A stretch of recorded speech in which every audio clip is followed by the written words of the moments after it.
Livro do profeta Daniel, capítulo 1. Cremos que a palavra de Deus é sempre oportuna, mas temos entendido essa direção de lermos nesta hora, neste final de ano, o livro de Daniel, capítulo 1. No ano terceiro do reinado de Jeoaquim, rei de Judá, Nabucodonosor, rei da Babilônia, veio a Jerusalém e a sitiou. O Senhor entregou nas mãos dele Jeoaquim, rei de Judá, e alguns dos utensílios da casa de Deus. E Nabucodonosor levou esses utensílios para a terra de Sinar, para o templo do seu Deus, e os pôs na casa do tesouro do seu Deus. E depois o rei ordenou a Aspenaz, chefe dos eunucos, que trouxesse alguns dos filhos de Israel, da linhagem real, como também dos nobres, jovens sem defeito nenhum, de boa aparência, sábios, instruídos, versados no conhecimento e que fossem competentes para servirem no palácio real, e que Aspenaz lhes ensinasse a cultura e a língua dos caldeus. O rei determinou que eles recebessem uma alimentação diária, tirada das finas iguarias da mesa real e do vinho que ele bebia. Os jovens deveriam ser educados ao longo de 3 anos e ao final desse período passariam a servir o rei. Entre eles se achavam Daniel, Ananias, Misael e Azarias, que eram da tribo de Judá. O chefe dos eunucos lhes deu outros nomes, a saber, o de Beltesazar a Daniel, a Ananias o de Sadraque, a Misael o de Mesaque e a Azarias o de Abednego. Daniel resolveu não se contaminar com as finas iguarias do rei, nem com o vinho que ele bebia. Por isso pediu ao chefe dos eunucos que lhe permitisse não se contaminar. E Deus concedeu a Daniel misericórdia e compreensão da parte do chefe dos eunucos. Porém o chefe dos eunucos disse a Daniel: tenho medo do meu senhor, o rei, que determinou que vocês devem comer e beber. Se ele perceber que o rosto de vocês está mais abatido que o rosto dos outros jovens da mesma idade, se isso viesse a acontecer, vocês poriam a minha cabeça em perigo diante do rei. Então Daniel foi falar com o cozinheiro-chefe, a quem o chefe dos eunucos havia encarregado de cuidar de Daniel, Ananias, Misael e Azarias. Daniel disse a eles: por favor, faça uma experiência com estes servos durante 10 dias. Dê-nos legumes para comer, água para beber. Depois compare a nossa aparência com a dos jovens que comem das finas iguarias do rei. Dependendo do que enxergar, o Senhor decidirá o que fazer com estes seus servos. O cozinheiro-chefe concordou e fez a experiência durante 10 dias. No fim de 10 dias, a aparência dos 4 jovens era melhor e eles estavam mais robustos do que todos os jovens que comiam das finas iguarias do rei. Com isso, o cozinheiro-chefe tirou deles as finas iguarias e o vinho que deviam beber e lhes dava legumes. Ora, esses 4 jovens, a eles Deus deu conhecimento e inteligência em toda cultura e sabedoria. Mas a Daniel deu inteligência para interpretar todo tipo de visões e sonhos. Ao final do tempo determinado pelo rei, para que os jovens fossem levados à sua presença, o chefe dos eunucos os levou à presença de Nabucodonosor. Então o rei falou com eles, e entre todos não foram achados outros, como Daniel, Ananias, Misael e Azarias. Por isso passaram a servir o rei. Em toda a matéria de sabedoria, de inteligência, sobre que o rei lhes fez perguntas, os achou 10 vezes mais sábios do que todos os magos e encantadores que havia em todo o seu reino. Daniel continuou ali até o 1º ano do reinado de Ciro. Penso no livro de Daniel, um tema geral para meditarmos nesses próximos dias, que seria o tema discernindo os tempos. Discernir os tempos. Uma das coisas mais importantes na Bíblia para os filhos de Deus é discernir o tempo que ele vive, discernir o contexto histórico que ele vive, os tempos cronológicos e os tempos proféticos. Se eu e você tivermos discernimento, entendimento dos dias que nós vivemos, nós certamente poderemos viver fora da influência espiritual maligna que abate, que influencia, que tenta controlar as pessoas naquele contexto. Em todos os séculos, todos os tempos, tem níveis de guerra espiritual que são diferenciados. O Satanás, ele sempre é inimigo, ele sempre tenta roubar, matar e destruir, mas nós precisamos discernir o tempo que nós vivemos. A Bíblia fala muito disso. O Senhor Jesus falou isso constantemente aos seus discípulos, para eles discernirem quando os dias maus viessem, e ele fala isso para os seus filhos. O apóstolo Paulo fala isso, o apóstolo João, Apocalipse, e Daniel é um livro tremendo, porque Deus mostra um tempo na vida de Israel e que precisava ser discernido. O nome Daniel significa Deus é o meu juiz, e ele estava entre os jovens que foram levados de Jerusalém para a Babilônia. O povo de Israel, o povo de Deus, que foi levado por Moisés até a terra prometida, Josué a conquista, e Deus ali começa estabelecendo juízes e depois reis, e a nação se estabelece ali. Esse povo que era o povo de Deus, que vencia as vitórias por causa da graça de Deus, porque andavam com Deus, começaram a desobedecer o Senhor, começaram a pecar contra Deus, e por isso Deus permitiu que eles fossem levados para o cativeiro na Babilônia. Antes disso, o reino do norte, Israel foi dividido em reino do norte e reino do sul. O reino do norte já tinha sido vencido pela Assíria, dispersado pelo mundo. O reino de Judá, que era a dinastia fiel a Davi, o reinado de Davi, dos filhos de Davi, o reino de Judá foi vencido pela Babilônia. Eles não esperavam. Havia muitos profetas para falar o que o povo queria ouvir, dizendo que Deus ia estar com eles, que Deus ia abençoá-los, que Deus ia livrá-los do mal, profetas da autoajuda. Mas haviam profetas sérios, verdadeiros, como Jeremias, dizendo: o Senhor vai disciplinar vocês. Às vezes Deus usa pessoas piores do que a gente para disciplinar a gente. Deus usou um povo pior, como o babilônico, para disciplinar o povo de Deus.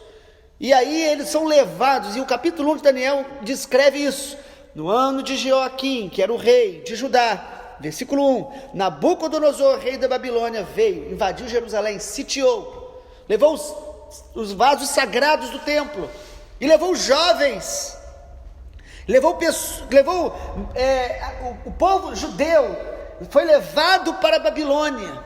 A Babilônia, que era a grande capital daquele tempo, a capital do império, o lugar onde tudo de riqueza, tudo de idolatria, tudo de orgulho, tudo que tem a ver com aquilo que agrada os olhos dos homens estava presente ali. E eles foram levados, Daniel e os seus 3 amigos. E é muito interessante olhar para esse momento, porque às vezes nós não entendemos os momentos de disciplina de Deus, mas a disciplina de Deus é um ato de amor profundo para nos libertar e curar, para nos restaurar. Eles foram levados para o exílio. Isso ocorreu mais ou menos 600 anos antes de Cristo. E é interessante que esses jovens, eles ocuparam altos postos do governo, pelo menos esses 4 jovens. Daniel esteve presente em pelo menos 3 ou 4 reinados importantes, como de Nabucodonosor, Belsazar, Dario e também Ciro. Império Babilônico, e logo depois Daniel participou da transição do Império Babilônico para o Império Medo-Persa. Então Daniel foi um profeta de Deus num contexto difícil, num contexto desafiador, onde Deus disciplinava toda a sua nação, e as pessoas precisavam entender onde está Deus nesse tempo. Nós precisamos entender o que Deus está fazendo no nosso tempo. Nós precisamos entender as armas do inimigo no nosso tempo. Nós precisamos entender o que Deus quer fazer na nossa vida e através das provas que nós enfrentamos. E o capítulo 1, amado, quero destacar que para que a gente possa discernir os tempos, nós precisamos conservar a nossa identidade. Conservar a nossa identidade. É interessante olhar em Daniel capítulo 1 as semelhanças de Daniel com, por exemplo, José do Egito, que está lá em Gênesis. José e Daniel, eles foram levados para longe do seu povo. Os irmãos lembram? José foi tirado do meio da sua família e levado para o Egito. Daniel e os seus amigos foram tirados de Jerusalém, de Israel, e levados para a Babilônia. Em segundo lugar, outra semelhança é que tanto José como Daniel, eles encontraram favor diante dos homens e sobretudo diante dos governantes. Eles foram de alguma forma exaltados em governos.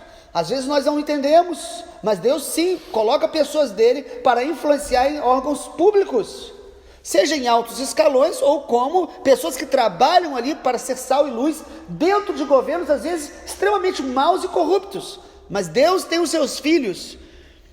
Em terceiro lugar, outra comparação entre José e Daniel é que eles também interpretaram sonhos. É muito interessante isso. Deus os usou de forma sobrenatural para ter discernimento de sonhos em contextos difíceis e às vezes sonhos de pessoas que não eram do Senhor, mas que eles de alguma forma foram instrumentos de Deus para falar o que Deus estava querendo falar com aquelas pessoas. E mais uma comparação, a quarta e última: os dois decidiram se manter íntegros a despeito de todas as coisas ao seu redor. E talvez essa seja realmente a nossa decisão mais importante nesse tempo que nós vivemos. Em todos os tempos é assim, mas nós precisamos entender algo. Se nós queremos discernir o tempo que nós estamos vivendo, e não só entender, saber, porque hoje o que nós mais temos é pessoas dizendo: vivemos os dias difíceis, os dias maus, Jesus está voltando. Isso pode se tornar simplesmente palavras lançadas ao vento. Uma coisa é você saber, imaginar, ou ouvir e repetir. Outra coisa é você ter um discernimento dado pelo Espírito Santo. Quando nós recebemos discernimento do Espírito Santo, isso muda a nossa vida, isso muda nossas decisões, isso vai nos levando a um temor de Deus, vai nos levando a posicionamentos, vai nos levando a renúncias, vai nos levando a uma vida intensa e uma vida de maneira intencional com Deus, de aliança, de oração, de santificação. Daniel decidiu se manter íntegro. Não é isso que diz o capítulo 1? Eles são levados, e percebam os irmãos que os nomes deles são descritos várias vezes, os nomes verdadeiros deles. Daniel, e mais quem? Está aí no versículo de número 7 e no versículo 6, e várias vezes aparece. No versículo 6 diz: Daniel, Ananias, Misael e Azarias. Esses são os nomes deles. É impressionante que a maioria cita sempre os nomes que foram dados a eles. Que nomes são esses? Eles tinham nomes ligados à sua história e a Deus. A Babilônia deu a eles nomes ligados aos deuses. Todos esses nomes que foram dados a eles são nomes para poder distorcer a identidade, para poder os ligar à Babilônia, para poder os ligar ao mundo. Amado, o inimigo tenta colocar um nome sobre você e sobre mim que é ligado a este mundo. Tenta nos definir de acordo com as influências deste mundo. Tenta nos definir emocionalmente, espiritualmente, e nós temos uma batalha diária contra a Babilônia, que é esse sistema. Lá em Apocalipse, João chegou a ficar encantado e o anjo teve que repreendê-lo. Por que você está assim? A Babilônia não é apenas uma cidade, foi uma cidade realmente, que é ali onde hoje atualmente é o Iraque. A Babilônia se tornou na Bíblia um ícone do sistema secular, mundano, que tenta nos cegar o tempo todo. E não pense você que você está acima do bem e do mal. Todos nós temos uma luta diária contra a influência da Babilônia na nossa mente, no nosso comportamento, na nossa maneira de enxergar, até mesmo a maneira que a gente se relaciona com a Bíblia, com a igreja, com liderança pastoral. A influência da Babilônia, ela tenta distorcer a nossa identidade em Cristo. Por isso deram nomes a eles, para ligá-los ao sistema babilônico, aos ídolos. E outra coisa, o rei mandou dar a eles a comida do rei. A comida ali era consagrada aos ídolos. A comida ali, ela também, geralmente os animais não eram mortos de acordo com a lei judaica que Deus deu a eles. Por isso, eles decidiram: nós não vamos nos contaminar. E aí você pode dizer: seria muito fácil. Não, não é fácil. Não é fácil para ninguém. Quando Jesus fala: quem quer ser meu discípulo tem que negar a si mesmo. Em que área você tem negado a você? Tem que tomar a sua cruz. Em que área a cruz está operando na sua vida? Está batendo o teu orgulho? Tem que seguir os seus passos. Em que área você está seguindo realmente os passos de Jesus? Ou você não é um mero evangélico frequentador de igreja? É muito fácil se tornar religioso. Agora, seguir a Jesus, andar com Ele, decidir manter uma identidade. Amado, Daniel e os seus amigos decidiram manter a integridade, apesar da dor da deportação, apesar da dor de ter sido arrancado do seu país, da sua história, e de ver todo um sonho destruído. Quantas vezes nós estamos paralisados em dores da nossa vida? Muito mais por desculpa de não querer se quebrantar diante de Deus. Porque as nossas dores deviam nos tornar mais humildes e quebrantados, e não mais orgulhosos e mais carentes e cheios de feridas, que nós não tratamos debaixo da graça de Deus, porque não queremos nos humilhar. Apesar das feridas, eles se mantiveram íntegros. Apesar dos atrativos, porque imagina a comida daquele rei. Você acha que era uma comida qualquer? Era maravilhosa, era um banquete, era uma festa especial, mas ele decidiu não comer do que a Babilônia dava, porque ele se alimentava do que vinha do céu. Ele se alimentava do maná de Deus, ele se alimentava da voz de Deus, da palavra de Deus. Ele era influenciado pela cultura do céu. Ele decidiu se manter íntegro, apesar dos nomes que os babilônicos deram a eles. Deram nomes babilônicos, mas eles sabiam que eles não eram o que a Babilônia dizia. Eles eram o que Deus disse acerca deles. Eles eram o que eles ouviram da parte de Deus. Você e eu precisamos todos os dias decidir se nós queremos ser o que a Babilônia está nos empurrando para ser. Inclusive o mundo quer nos ensinar como ser evangélicos, politicamente corretos. Os ímpios dizem, mas cristão deveria ser assim. Amado, quem nos ensina a ser de Jesus é o Espírito Santo. Nós precisamos ouvir o Espírito Santo.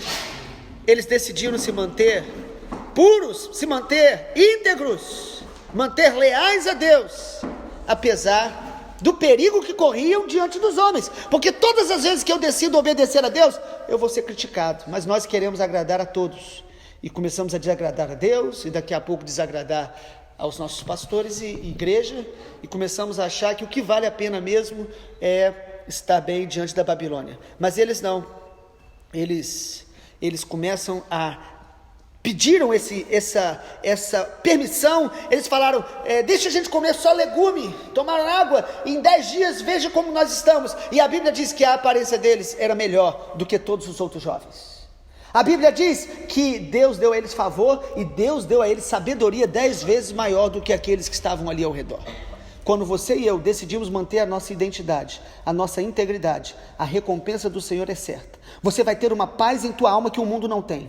Você vai ter uma alegria no seu coração que o mundo não dá. Você vai experimentar uma graça de Deus que a Babilônia não pode te dar. Mas nós precisamos decidir manter a nossa identidade, conservar a pureza, manter a nossa lealdade a Deus e aos filhos de Deus, e aos amigos que são aqueles que decidem conosco, porque vão ter amigos na própria igreja que vão te influenciar para viver como a Babilônia manda.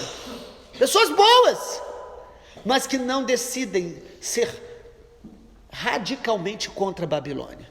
Nós precisamos decidir manter a nossa identidade. A Bíblia diz lá em Romanos que Deus vai julgar quanto aqueles que vivem na iniquidade. Deus vai julgar os que praticam e os que aprovam. Talvez hoje, uma das maiores batalhas nossas, uma das maiores dificuldades nossas, não é apenas simplesmente não cair em alguns pecados que para nós, evidentemente são pecados, mas não aprovar, não tratar como vítima pessoas que estão vivendo profundamente na iniquidade. Daniel e os seus amigos se mantiveram íntegros, e Deus os honrou, e Deus os abençoou, e Deus usou eles no tempo deles para refletir a glória de Deus. Eles pagaram um preço, os irmãos lembram e nós vamos ler. Eles tiveram momentos de crises profundas, de ameaças, porque o sistema vai te ameaçar. O sistema vai tentar nos convencer que se nós não fizermos o jogo dele, nós não seremos felizes, realizados. E o sistema babilônico, ele entra dentro de nós como igreja, para tentar nos ensinar a ser como eles determinam. A minha oração nessa manhã é que nós estejamos discernindo os tempos e, em primeiro lugar, conservando a nossa identidade. Vamos orar. Pai, nós queremos te agradecer porque a tua palavra, ela é tão preciosa e ela não precisa ser exposta com toda a sabedoria que algumas pessoas conseguem assim ter e assim ministrar, mas a tua palavra em si mesma, ela cura, liberta, purifica os que têm o coração aberto Os que não a leem apenas como um livro de regras e normas, os que buscam a tua palavra para serem por ela transformados, ó Deus, serão, porque a tua palavra limpa e purifica. Eu oro nessa manhã que o Senhor coloque no nosso coração mais entendimento e discernimento dos tempos que vivemos e da necessidade de preservar a nossa identidade como filhos de Deus, como cidadãos dos céus, como discípulos de Jesus, em nome de Jesus. Amém.